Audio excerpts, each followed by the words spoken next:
Hello, là biết tổ cấu nó, biết tổ cấu nó, mua chiều chị là biết tổ cấu nó sợ,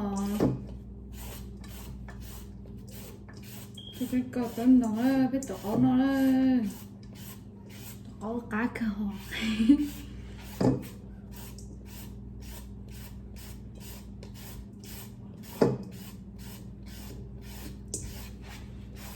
nó chị mua chị của chị là nó đi nó sợ, cái nó im được chị. Opa cajita sợ, biết tổ cấu nó.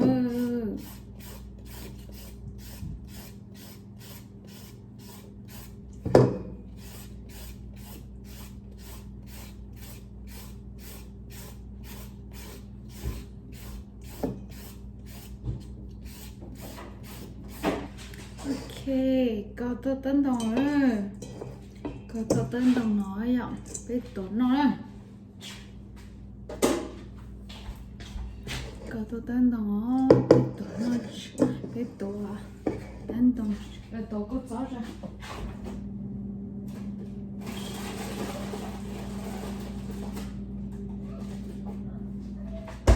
Chúng có rõ khỏi chế biết tổ có rõ nhông xe à.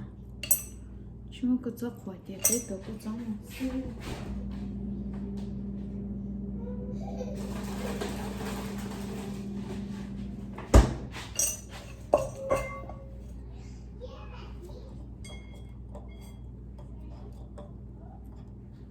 Cái kia ạ. Cái gì cũng cho bé luôn rồi. Ok.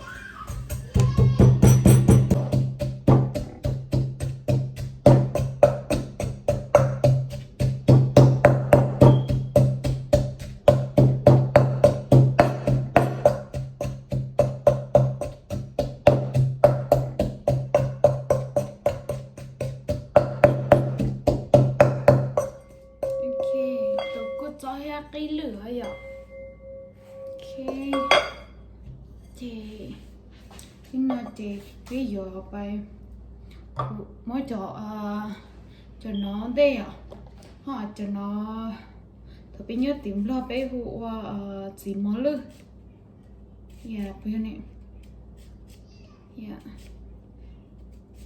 thì cũng nhớ cho nó à, cho nó chỉ nếu mua họ có qaub lo cho chơi à, ý sẽ nên bự nhá, cho nên nhá chỉ nên cho theo sẽ nên chỉ nhá chỉ nên chỉ cho à, sẽ cũng nhá thì cũng cho.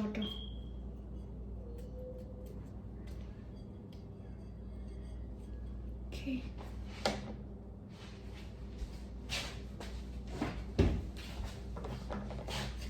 Thì nó còn nó tổ cho ra.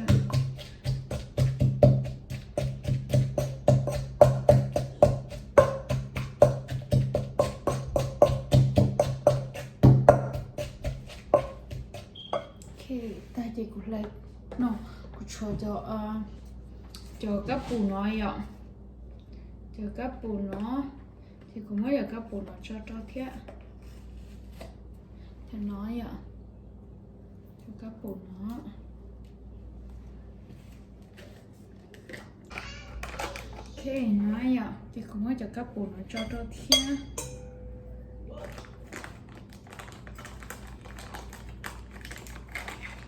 Cho cũng mới ghê cho trần điều nói ạ.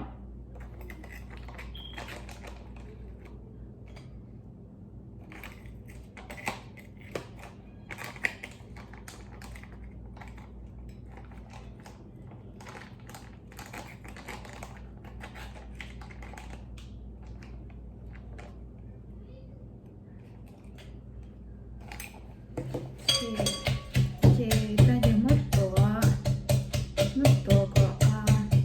còn nửa phải đó hồ đây nhở, thì có tổ gì mình chắc cả,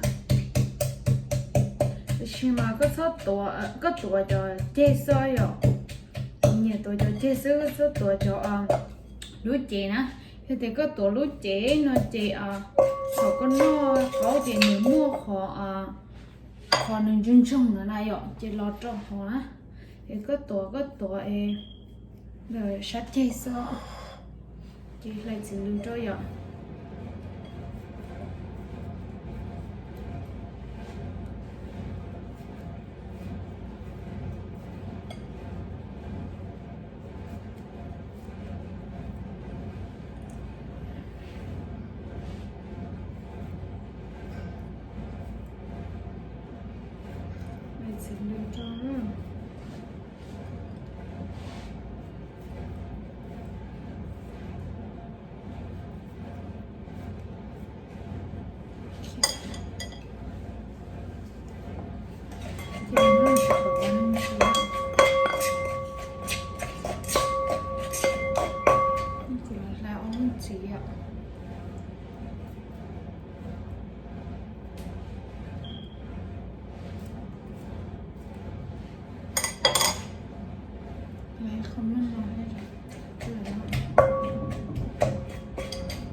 lái không ăn nấu hay sao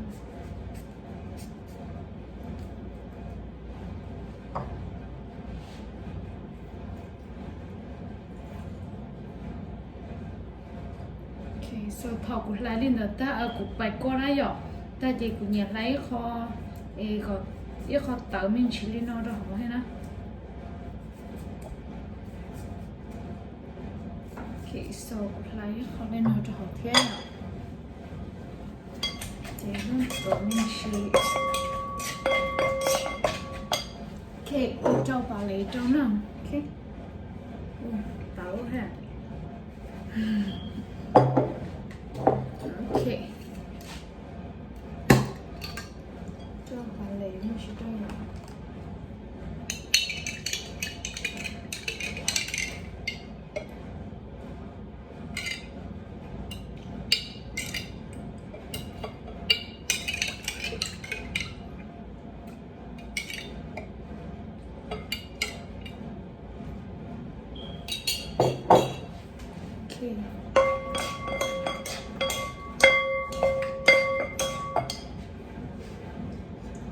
chị giờ xin nói chị không mất cáu cho đâu không mất tấn công cho đâu họ dọn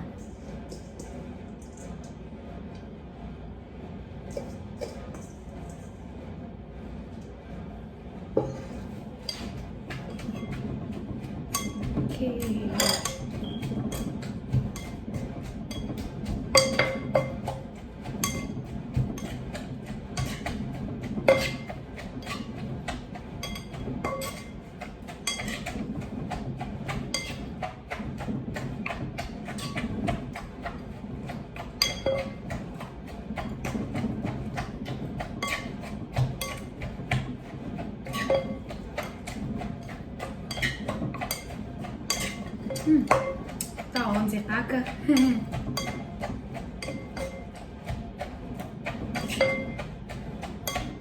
ok sao chúng nó sẽ khó sao cho nó sẽ khó nè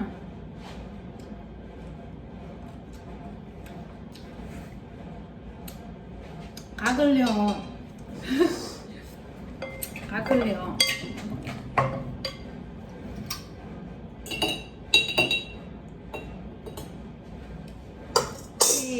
thì mình đào cho lúc phát đến nó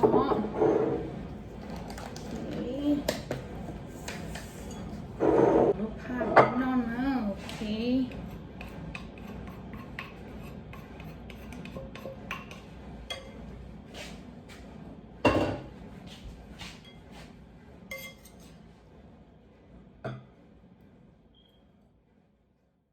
ok tao ơi nó này ok cá cơ theo ô ý chẳng chua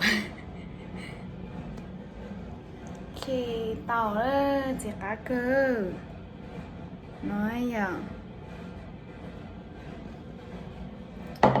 thế này sao tao ơi của tay câu nó ok chỉ cá cơ gọi đi chỉ cá cơ lo lần cho của nó ok lo lần cho của nó là bên nó có nó ok tao tao là bên nó sẽ cá cười à thì cá cưng gấu đi hết nữa ok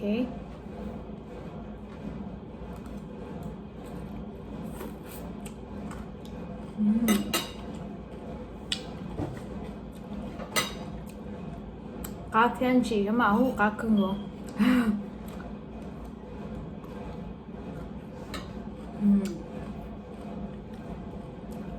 cá cưng rồi nhớ đâu sư chị nhớ nó sư tiếc tại vì nó bé thế thì nhớ nó vậy thế trong nó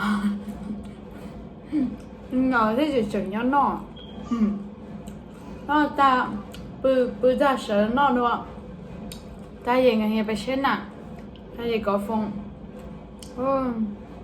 lúc nào thấy nhỏ ta chỉ nó nhớ nó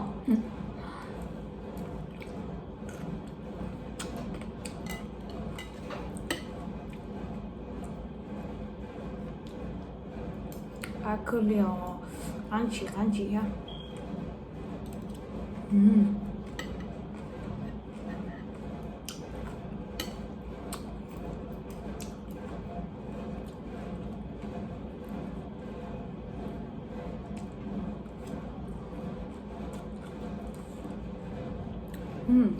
看起的哟。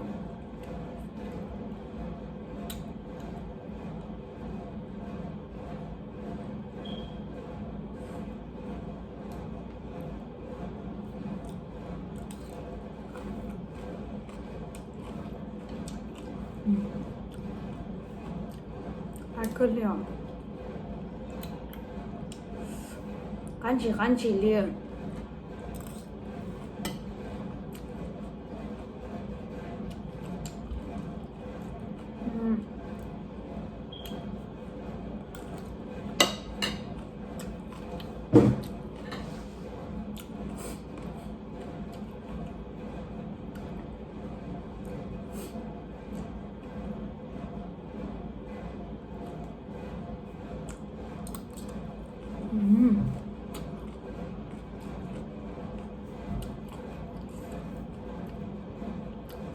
哦，感觉，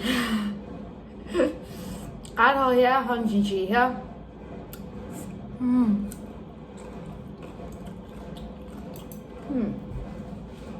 不然我找下被吃了个早上，几天好干天。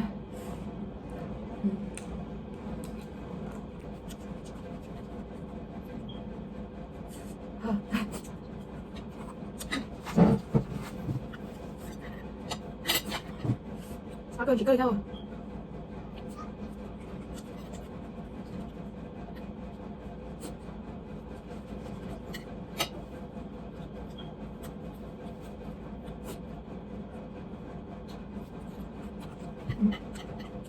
你看几个，看几的。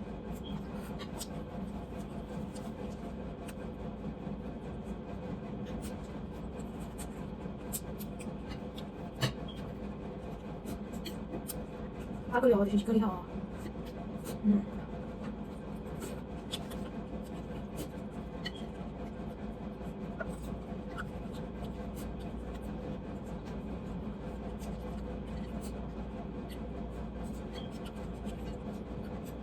哦，再打。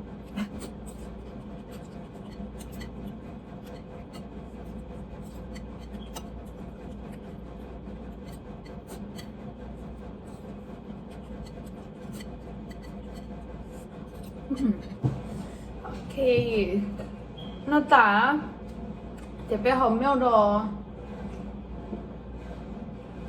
học có năng chỉ ta nhỏ chỉ có học mèo đồ nửa ba đồ có học đẹp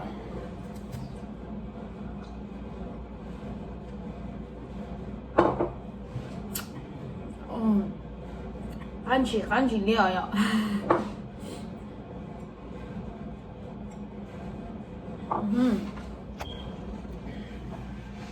nó tả tan cho liệu chỉ cho nó sơ cho nó sơ OK 这领导 bye 今天就录上录的好 video OK thank you for now watching 把 like 和 subscribe 就过条 OK thank you bye